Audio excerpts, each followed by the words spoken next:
Big chief, heart rate, big beat, B-E-Y, I seen straight jacket, come clean, big said it was a dream, now it's a living thing, with you and living kings, I mean it, I mean it, Yasin in the R-E-3, I mean, original nation, Wupan solid, I mean it, straight jacket, come clean, Yasin. Terminus. Merci d'avoir voyagé avec 96.9 Lévis. Prochaine station, l'Express du matin. Attention, nous attendons l'autorisation du centre de contrôle pour reprendre le service.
Bonjour, bienvenue à une autre émission L'Express du matin avec votre hôte Valier Roy pour les 2 prochaines heures. Nous allons parler évidemment de la COVID. Nous allons recevoir plus tard Jonathan Paré qui va parler des sports environ vers 10h. Et vers 10h30, nous allons avoir une chronique plein air avec M. Gérald Hott. Il va nous parler du confinement quand on fait des sports. On sait que des fois, on est confiné pour X raisons. Soit qu'il peut arriver un événement qu'il fait mauvais, on est obligé d'arrêter notre expédition, peu importe. Il va nous parler de la psychologie du confinement dans les sports.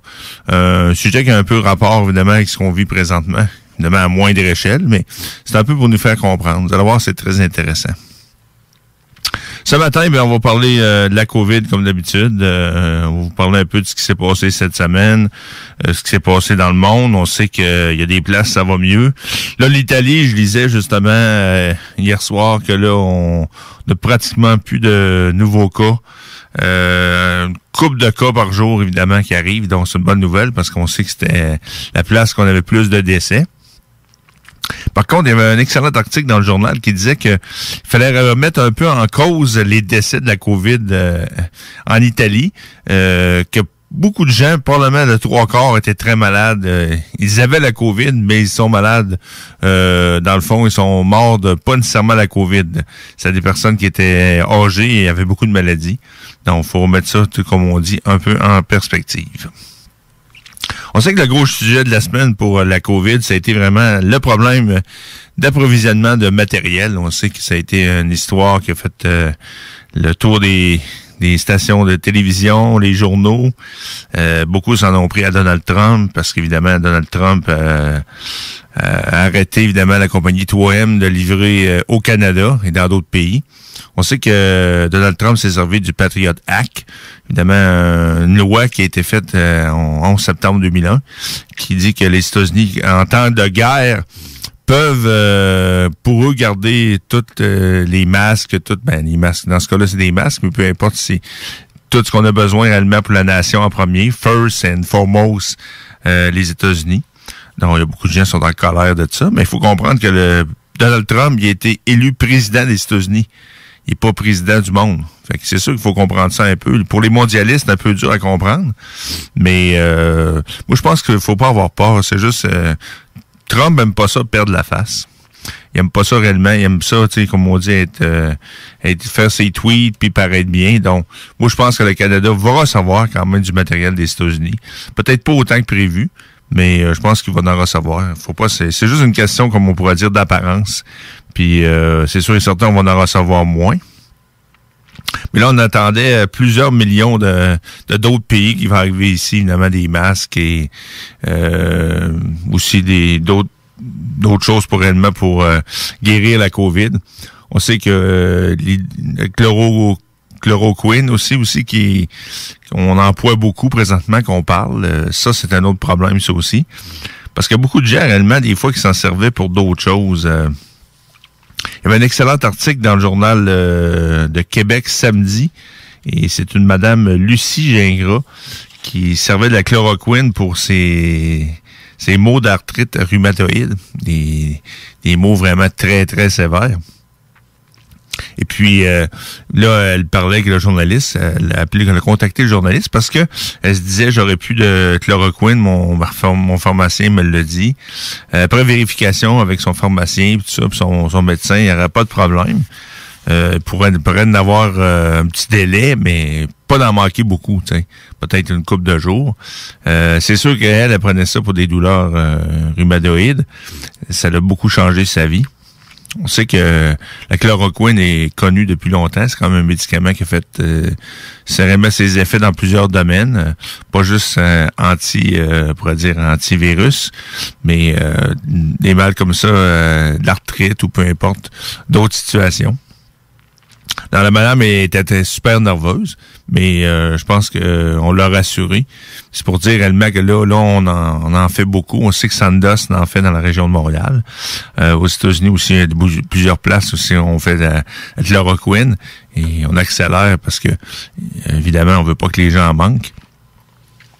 Puis c'est sûr et certain que c'est très important aussi de continuer à traiter les autres gens, pas juste les gens qui dans le fond se ramassent avec la COVID-19. Ça, c'était un de mes sujets aussi que je voulais parler ce matin. Beaucoup d'opérations sont remises présentement. Des opérations quand même cardiaques, aussi des traitements de cancer, des chirurgies moins importantes, mais des fois plus importantes.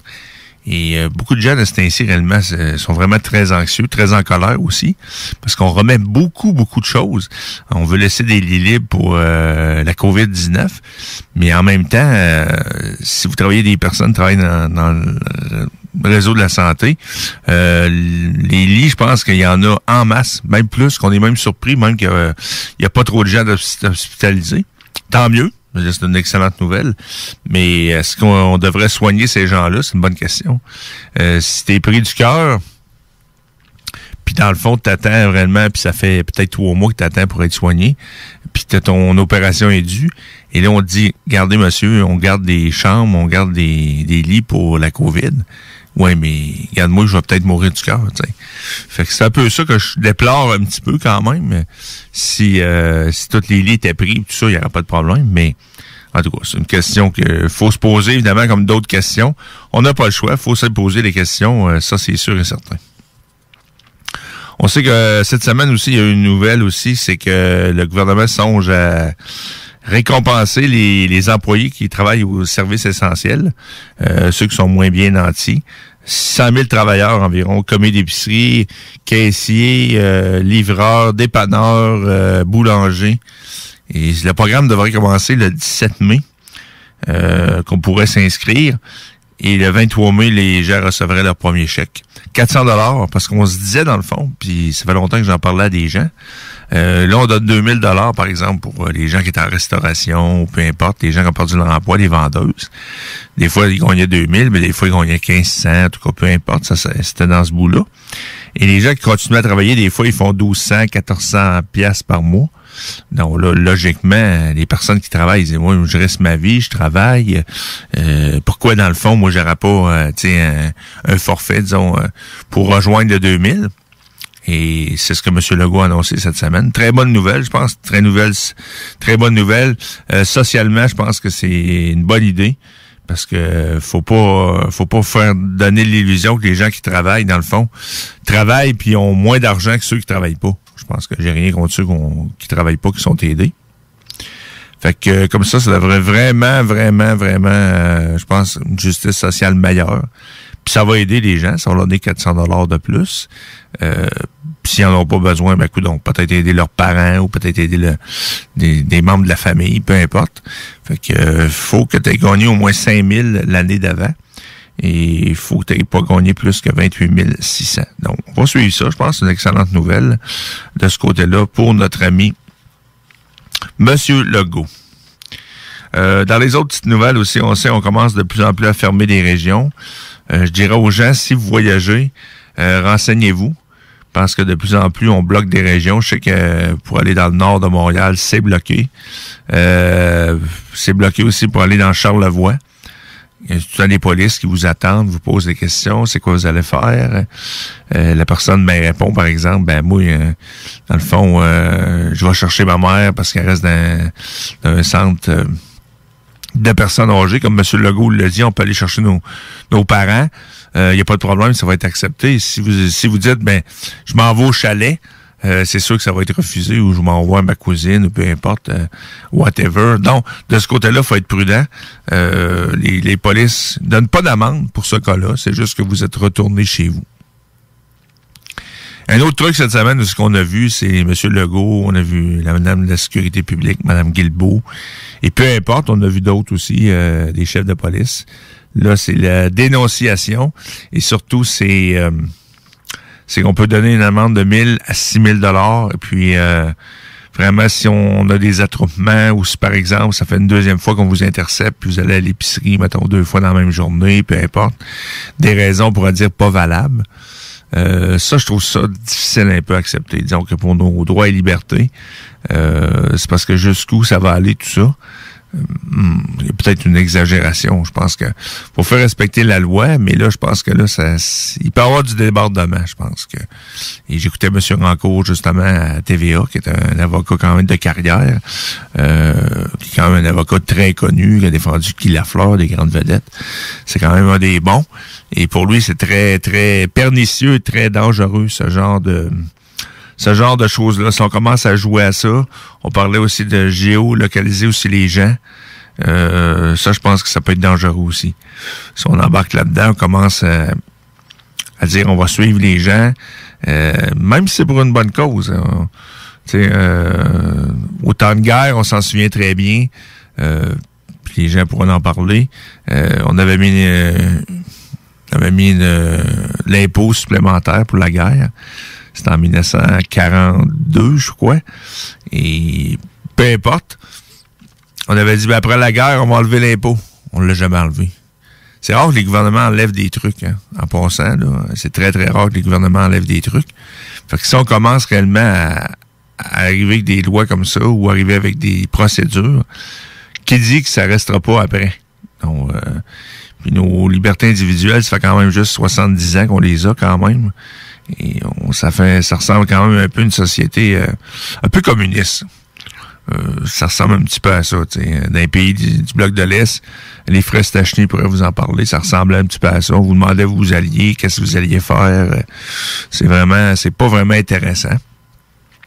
Moi, je pense de ce côté-là que les États-Unis, à partir peut-être du milieu de mai, Trump a commencé à parler évidemment des ligues de sport qui pourraient revenir au mois de septembre. Moi, je pense réellement la vie va reprendre son cours assez vite. Devrait sortir de ça assez vite, les États-Unis, même si on a beaucoup de cas présentement. Mais, tu sais, des fois, les gens me disent ça, et Ils sont rendus à 300 quelques mille cas, mais ils sont 350 millions. Fait que c'est sûr que nous, au Québec, on a peut-être 5-6 000 cas, mais dans le fond, on est 8 millions.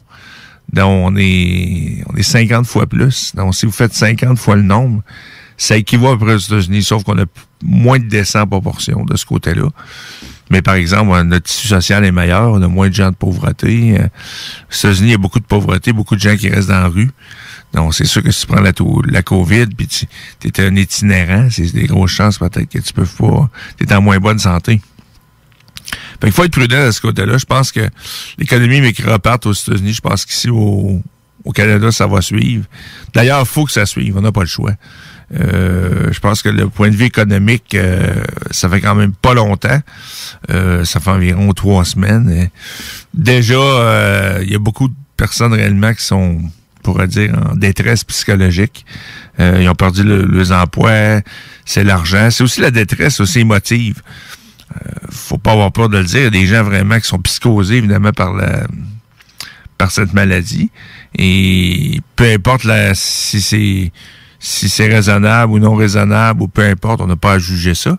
Mais imaginez-vous que ça pourrait durer de même encore 3 mois comme ça, un peu comme on vit là présentement.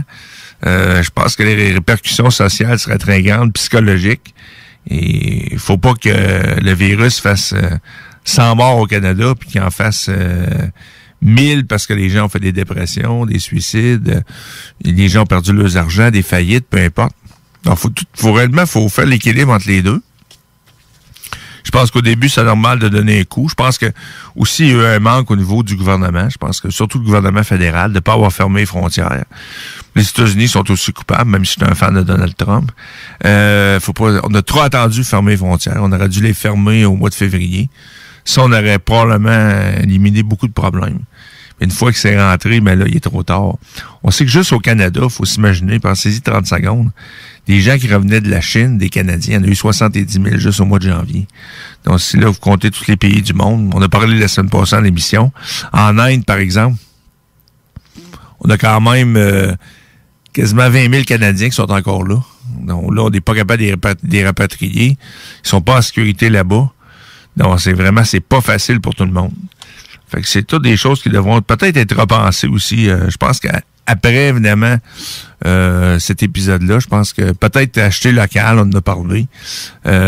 Puis peut-être aussi produire local. On a vu cette semaine l'excellent commentaire de M. Legault qui dit, regarde, il faut falloir produire local, produire du matériel pour nous, de santé, mais aussi produire des fruits, des légumes en serre, pour arrêter d'être dépendant des autres. Ben ça, j'étais content de ça parce que ça a toujours été mon thème, l'État-nation. Je pense que c'est first and foremost pour nous en premier. C'est toujours comme ça. Puis je pense toujours c'est le même qu'on devrait penser. Fait comme ça, si on a un problème ou il y a une pandémie ou peu importe, ben on est capable de se débrouiller, tu sais. Fait que ça, puis en plus, ça crée des emplois chez nous. Je pense que des emplois en serre ou ben des emplois, par exemple, pour faire du matériel. Là.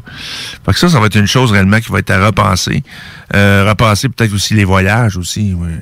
Peut-être voyager plus en Amérique, peut-être plus aux États-Unis, au Canada. Laisser faire un peu les pays exotiques. Le racisme, c'est pas là du tout, ça n'a rien à voir avec ça. Mais c'est veut pas. Plus tu voyages, plus tu as de chances réellement de contaminer. Peu importe. Ces dernières années, il y a quand même beaucoup de maladies, H1N1, SRAS, peu importe. Et c'est sûr et certain que plus on voyage, plus souvent ça vient de l'Asie, plus souvent aussi. Puis pour les gens qui sont allés en Asie, les mesures d'hygiène souvent sont moins bonnes aussi un peu. Fait que c'est tout réellement des points qui vont être à repenser. Est-ce qu'on pourrait voyager plus local au Québec? Est-ce qu'on pourrait voyager plus aux États-Unis? Il y a tellement de choses à voir. Le Canada, c'est tellement grand, c'est tellement beau. Est-ce qu'on pourrait acheter plus local, favoriser les gens de chez nous? Moi, je pense que oui. Parce que ça serait vraiment la clé. La clé pour être plus autonome. Puis quand il arrive des choses mondiales, des trucs réellement qu'on peut pas contrôler, ben au moins on peut se revirer de bord et dire quand on est autonome chez nous, on s'arrange. Chaque pays a s'arranger, dans le fond, chaque pays a à faire ses trucs. On n'a pas le choix, t'sais. On peut pas commencer.